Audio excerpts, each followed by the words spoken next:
Alright, we're gonna look at the evolution of Godzilla by Tell It Animated. I'm curious to see how this is gonna go, so yeah, let's just jump right in. Alright. Since being awoken by atomic bombs, Godzilla has lit up the silver screen. But his looks seem to be ever-changing, starting with the original. God, that baby Godzilla looks ugly. Let's go through his theatrical looks and story. Animated. In his first ever appearance, Godzilla has small arms, thick legs, and dorsal plates down his spine. His pupils are tiny, and he has fangs and pointy ears. After attacking Japan, he gets disintegrated to bone. A new Gigantus. What was it, the oxygen destroyer? Yeah. Or was that what was used in the first movie? I never watched the first movie. Godzilla, appears in Godzilla Raids Again. This monster is thinner, with longer arms, a smaller head, and larger pupils. When in close-ups, his teeth appear to be jutting out. Sadly, he's buried in ice. But in King Kong vs. Godzilla, he busts free. He's now in color, is more plump, toeless, and has a lizard-like head with yellow eyes, no ears, and no fangs. He faces off against a giant ape, tumbling into the ocean, only to be washed ashore in Mothra vs. Godzilla. Now he's slimmer, has a wider head, wide eyes, and smooth, shiny brows. Yeah, he's definitely come a long way in terms of design, hasn't he?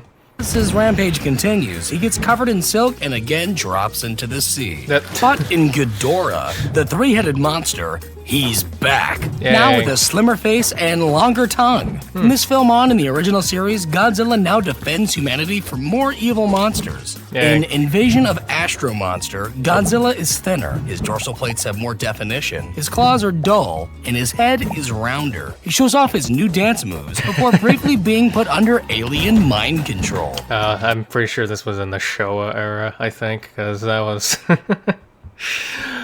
Yeah, they definitely had Godzilla do some wacky stuff, didn't they? Like that. I'm really hoping it shows off that dropkick in here. I really do. Ibara, Horror of the Deep, gives Godzilla less angry brows. He battles against a big lobster and narrowly escapes an exploding island. In the sequel, Godzilla's neck is elongated. He's pudgier, and his dorsal fins are flimsy looking. His nose is also stubbier, and his eyes are bugged out. And he's now raising a hideous son. In Destroy All Monsters, he's... I like how we made him even hate the hideous son, because... Jesus Christ. Like... I don't know... I don't know who thought making that thing look the way it did was a good idea, but it sure shit wasn't. Like, my god. And it isn't just the one baby Godzilla, is it? I'm pretty sure there were quite a few ugly bastards. Yeah, oh god.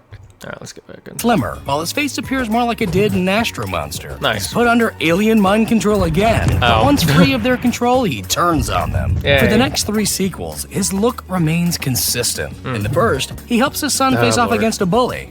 However, this all takes place inside the dreams of a young boy, so... Moving on. Next, in Godzilla vs. Hedorah, he opposes a pollution monster, and when curled up like a shrimp, he can now fly. I got this confused for Megalon with the drop kick. I thought we were about to show that off, but we're seeing this instead. Still, this is funny too. Backwards. In Godzilla vs. Gigan, Godzilla has gained the ability to speak, while his suit, skin, starts ripping during his triumphant battle.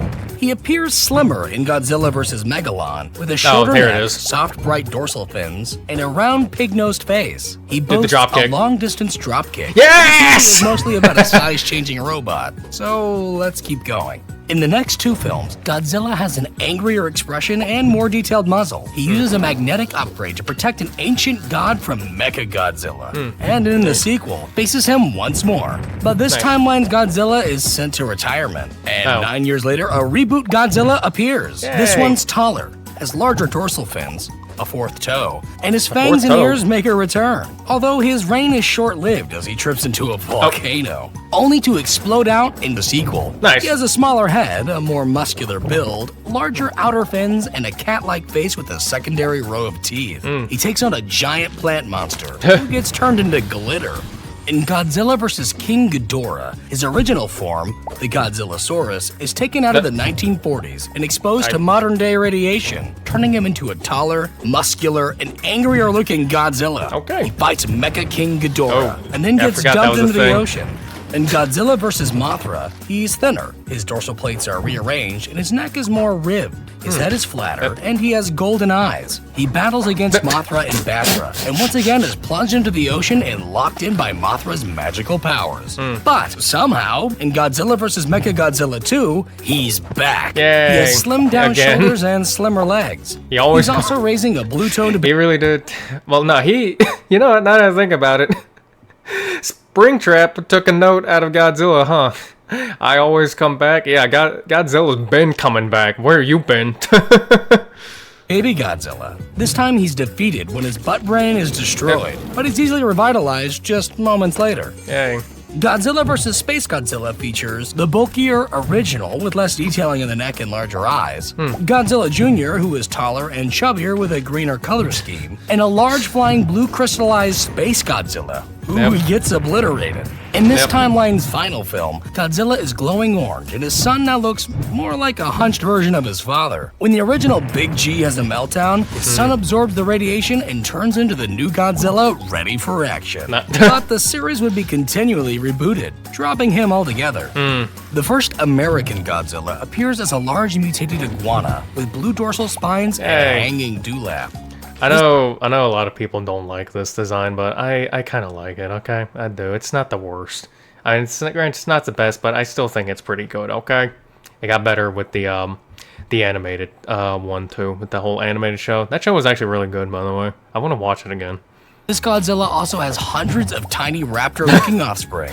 Yeah, I forgot about that, too. They had a shitload of those things. But this happy family is easily taken out by basic explosives. Yeah. Back in Japan, in Godzilla 2000, he appears shorter, with green jagged skin, sharp purple spines, and a reptilian-looking face. While he's nearly swallowed whole, he's good to go for the next reboot. I actually remember watching that. I actually watched that movie, or I played it in the background, and I watched the final fight, and I was like, holy shit, that thing is actually trying to eat Godzilla. But it didn't go well for it. Godzilla vs. Mechagodzilla, in which he's lighter, with a longer neck, and smaller mouth. He defeats a giant flying insect and is then sent into a black hole.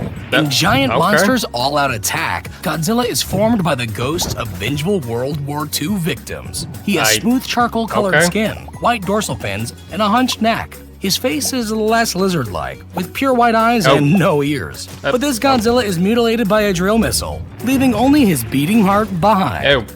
The following reboot, Godzilla against Mechagodzilla, re-adds the jagged design elements and introduces a more wolf-like face. In the climax, he's blasted by a beam, adding a visible scar to his chest for the sequel, Tokyo SOS, in which he's covered in silk and again flown into the bottom of the sea. Godzilla Final Wars features a taller, smoother, and more slender Godzilla, with longer ears and red eyes. This Godzilla fights against a multitude of creatures. I actually really like this design. An upright standing 98 Zilla. Then he and his... I remember that still. Him fighting Zilla. They did Zilla dirty in that though, but the creator of it didn't care, and it was just fine. The creator of the Zilla, the American Godzilla, was apparently cool with it and everything, because like it did not get much screen time and was pretty much taken out with 2 hits and everything, but the person who created it was actually cool with it and was just fine with the fact that it got to be in an actual movie by Toho and everything. Which, I don't know, if he's cool with it, then why can't I? Hideous son head back to the ocean. In Shin Godzilla, he's first shown as a light-colored and armless creature, but quickly evolves, growing tiny arms and becoming more red with bloody accents. His massive main form is darker with a much longer tail that has a little face on the end. His jaw can unhinge and split apart, and he has a variety of handy new skills. He can also apparently reproduce human hybrids from his tail tip, but he's given a freezing agent. Okay, that I did not know. That just kept going. Okay. I knew about the head. I did not know about that shit. ceasing his evolution. The anime trilogy depicts a muscular, rounded Godzilla with a tree bark-like Oh, is this texture. Godzilla Earth? 19,000 years later, he sports beard-like spikes and grows to his largest on-screen size, easily allowing him to become the ruler of Earth. Meanwhile, Okay, yeah. back in 2014, a plump American Godzilla appears. Oh, This titan has Monsterverse, jagged yay. dorsal plates, wide elephant-like feet, and noticeable gills. He comes out of hiding to stop two hideous star-crossed lovers. In Yep. Godzilla, King of the Monsters, he's tall and beefier. His lower half looks less stubby, his tail tip is more blunt, and his dorsal fins are less sharp and artfully glowing. Later, he's given extra radiation, and after ashes rain down on him, he gets a fiery new look and Hell yeah. power upgrade, helping him to retain his kingly crown. Thank Hell you yeah. for watching, liking, and subscribing. And as always, I really like this. This was actually amazing. And I really love the animation too. Like, that was actually really good, really good drawing / animation of it. I really liked it. And the designs too. Except for the, doesn't matter how good of an artist you are, Baby Godzilla will always look ugly. I mean, you can draw it good, and it does look good drawing-wise, but design-wise, I don't know. I really don't know who designed Baby Godzilla back then, but oh my god, that looked friggin' ugly. Anyways, that's the end of the video. Check out the original one, which will be in the description below. Don't forget to like, comment, subscribe, and I will see you in the next one. Goodbye.